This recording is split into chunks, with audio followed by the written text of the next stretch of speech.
Sa panahon ngayon na marami ng judgmental, marami ng nagpapakalat ng hate, marami ng naninira,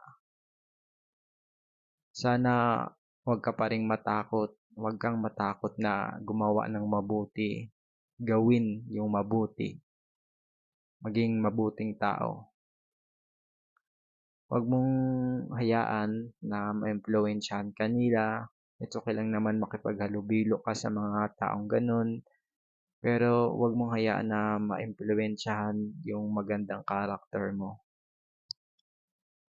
Sana kumbaga may matibay ka na shield laban sa mga taong hindi mabuti yung pinapakita sa iba. Sana may matibay kang shield laban sa kanila.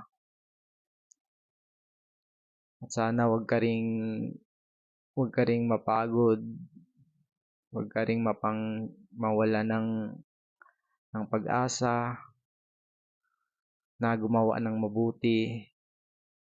Kahit iniisip mo kahit gumawa sila ng masama, marami pa ring swerte na dumadating sila. Huwag mong isipin yung ganun.